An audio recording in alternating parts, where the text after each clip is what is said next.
guys, and welcome back to my channel. So for today's video, I am going to be having a couple of my friends pick my reads for the week. So I've done this video before, but I gave my friends like options between two books, but this time I let them have completely free reign. I said you can pick any book you want. The only little stipulation I gave them was that I didn't want to be thrust into like a massive series, just because I feel like I'm in the middle of a lot of series right now and I have a lot of other series I want to read. So that was my only request. So I asked three of my friends, Kayla, Taya, and Amanda, and they each gave me their picks. So first book I'm going to start reading this week is the book that Kayla picked for me. So she's a fantasy girly, that is what she reads, so I figured that's what she was gonna pick for me, which I'm actually very excited about because I've been starting to get into my fantasy era recently. So she gave me a couple options actually, but the one that she was like, I really think you're gonna enjoy this, especially since you loved ACOTAR. It's similar to ACOTAR in that it's like a romantasy, all that kind of stuff. So the book that she chose for me was The Trial of the Sun Queen by Nisha J. Tooley. And this is a series, but there's only two books out now, and then I think there's a third book coming out, and I think that is all that it'll be. It'll just be a 3-book series. But the first 2 books at least are on Kindle Unlimited, so if you're interested in reading it. I downloaded it last night, and I got only 56 pages in. I was so tired last night. I don't know why. I literally was like falling asleep at like 9 p.m. It was a Friday. The week had been very long. So, but yeah, I am going to hang out with a friend today, so I don't know that I'll have a ton of time to read, but tomorrow is Sunday and I'll probably read quite a bit, so I will keep you guys updated. So far, I am really enjoying it. It is very easy to read. I feel like with a lot of fantasy books, the first like 50 pages, you're like, I literally don't know what's going on. But honestly, I feel like I have a pretty good grasp of what's happening. Obviously, some things are kept in the dark, but that is for a reason because you're in the mind of the main character and you obviously don't know what's going on because she doesn't know what's going on. But it's very interesting so far. I don't really know how to describe the plot yet because, like I said, I'm not 100% sure where it's gonna go, but once I get more into it, I will explain more of it. But yeah, I'm really enjoying it so far. So I will keep you guys updated with how it goes. Hi guys, so it has been a couple days since I have updated you on Trial of the Sun Queen. I actually was super busy over the weekend. I had a friend's birthday party, then it was the Super Bowl, and I really didn't have much time to read. So I finally got to reading quite a bit today. I'm currently on page 152 and I'm almost halfway through. I'm at 40% right now. It's not a very long book. I think it's like right at 400 pages, so not too bad, but I'm actually really enjoying this right now. I think I mentioned this before, but it is very, very easy to read. Like, it is not difficult. There's not, like, there is politics obviously because it is a fantasy, but there isn't a lot of like confusing politics. Like, I feel like it's all explained very well. I'm not confused or anything during most of the book. Basically, this is about Lore, and she has grown up in this prison of one of the, I almost think of them like the courts in ACOTAR, but they're like different little sections of this world. And she has grown up in this prison, essentially. She was put there when she was 12. You don't really know why. And then one day she is taken out of the prison and brought to a different one of the kingdoms.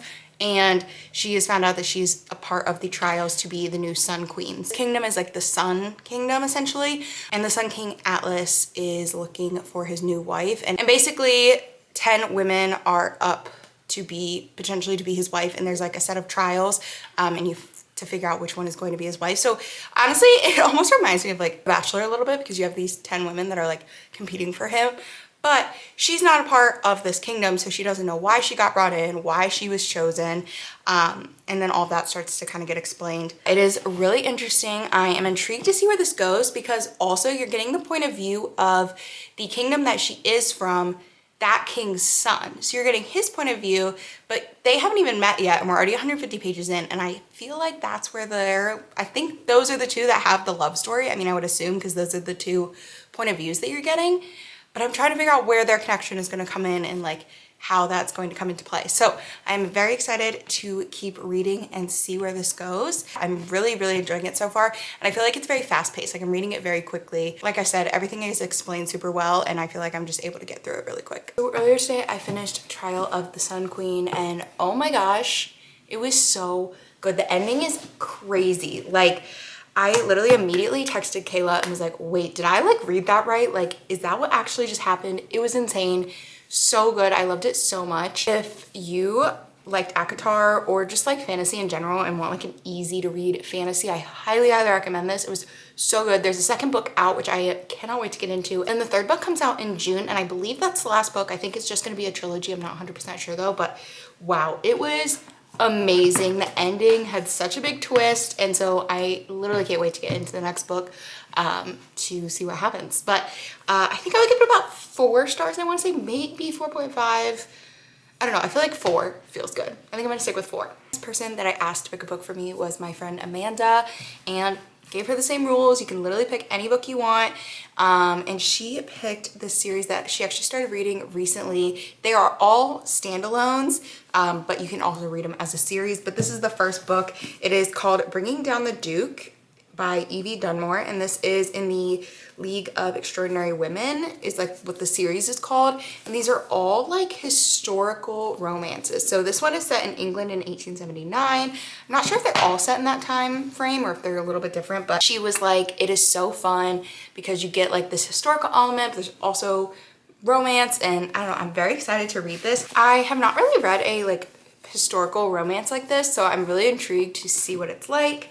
Yeah, I'm really excited to get into it. So obviously I will continue to keep you guys updated, but yeah, I'm really excited. I'm actually gonna start this tonight. Even though I finished a book earlier today, I like need to keep reading. I have been like, I feel like I've been on such a roll so far this year, and I can't stop. So I am going to go ahead and start this book now. Excuse my hair. It looks crazy right now. It's really dirty. I need to go wash it here soon. But I thought I'd give you guys an update on where I'm at with Bringing Down the Duke. So I'm on page 186. I'm a little more than halfway through, and I don't know how I'm feeling. So this is a Victorian era romance, and the language is very Victorian era. So the way it's written, the word use, all that kind of stuff is not like a typical contemporary romance.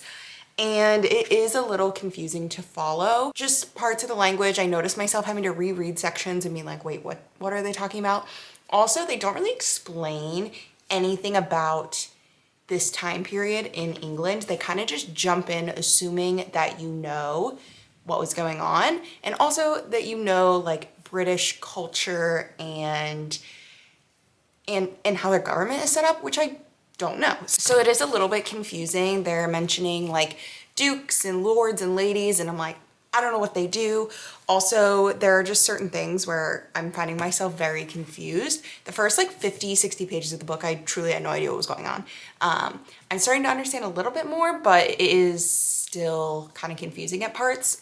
Basically, this is about Annabelle, and she's one of the first women to go to university at Oxford, and she is a part of the suffragettes, the women that are pushing for a woman's right to vote.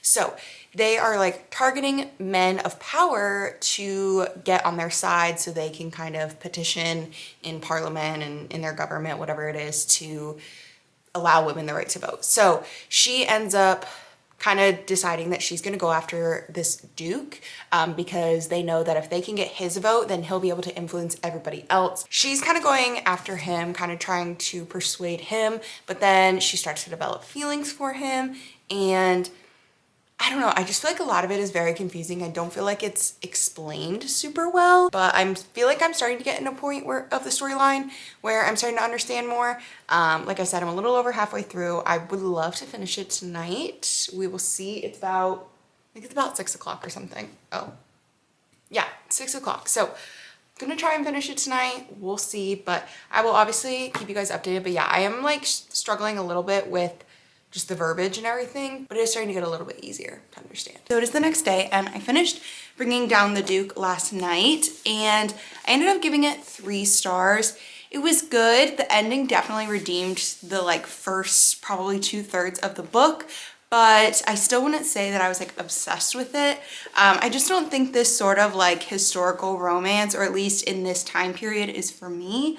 I don't know, I just didn't, the language was kind of confusing, and I don't know, I just didn't love all the politics of it as much. Like, obviously it was interesting to learn about the suffragist movement, but I don't know, something about it wasn't for me. Glad that I got this recommendation. If this is something that you're interested in, there are 3 other books, I believe, that are like this. So if you enjoyed this book and you want more like it, there's 3 others. They're like all the 4 girls that are kind of involved in the suffragist movement, and I believe it's all of their love stories. So I don't think I'll personally go on and read the rest of the books, but I'm glad that I did read this one. So I'm now going to jump into the final book that I'm reading for this video. So I asked my friend Taya for a book to read, and she gave me The Alice Network by Kate Quinn. This is actually a book that I have on my want to read on Goodreads, and she saw that, and so she recommended this to me, and she was like, I loved this book, it was so great. I'm not entirely sure what this is about, but I believe the Alice Network was like a group of spies in World War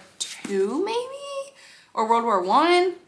I'm not entirely sure, but yeah, it is more historical. I don't think there's a romance to it. I'm pretty sure it's just historical fiction, but not entirely sure. I just remember I must have heard something or been recommended this. It's also on the Reese's book club, and I always tend to love the books that are on her book club. So I'm excited to get into this. It is Saturday. I don't have much planned for the afternoon, so I'm gonna try and get a lot of reading done. One random little thing I love about this book is the pages on the edge. I don't know if you can see it very well.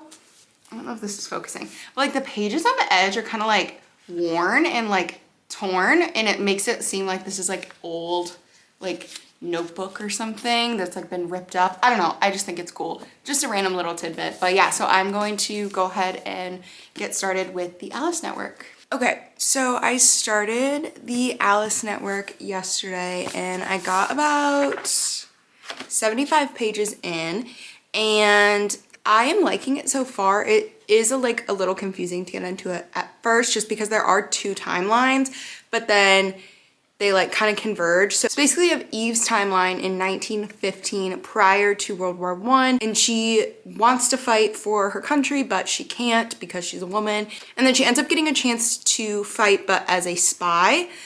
So you have that timeline, and then you have 30 years later, 1947, post World War II. Charlie is an American girl. She got pregnant out of wedlock, and her parents are basically forcing her to have an abortion. So they brought her over to Europe to do so, and while she's on this trip over, she ends up fleeing and finding Eve because she believes that Eve knows something about her missing cousin. So her cousin is from France, went missing during World War II, and everyone just kind of assumes she dies, but Charlie is convinced that she is still alive. So now her and Eve are on this mission to find what happened to her cousin. But at the same time, you're getting flashbacks to Eve's story in 1915 and her joining the war as a spy and all of that. So it is very interesting. It's a little confusing at first, like I said, just because of the overlapping timelines and all that kind of stuff. But I feel like now that I kind of have an understanding of the general scope of the book, I feel like now I'm going to get more into it, and I'm very intrigued.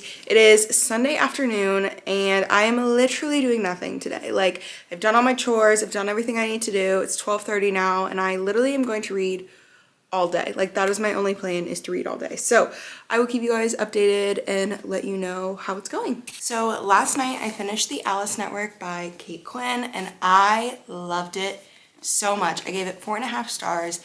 This book was truly phenomenal. Like, so much detail and research, and just honestly, it amazes me how she was able to connect all these different storylines, and there's like a little bit of an element of mystery that keeps you wanting to read. There's also a slight bit of romance in there. Like, everything about this was just incredible. If you are into historical fiction, particularly around like World War I, World War II, I think you would love this so much. I thoroughly enjoyed this. I immediately texted my friend Taya, who recommended this, and was like, please give me other books like this, because I loved this so much. Connection between the characters and this sort of like found family is just so beautiful, and wow. I don't have enough good things to say about this book. I truly loved it. So that is all for this video. Thank you to Amanda, Taya, and Kayla for giving me book recommendations. I had so much fun with this video. You guys always have such great book recs, so it was so much fun to read these books that you guys loved. But be sure to subscribe down below. Let me know if you've read any of these books, and I will see you in my next video. Bye!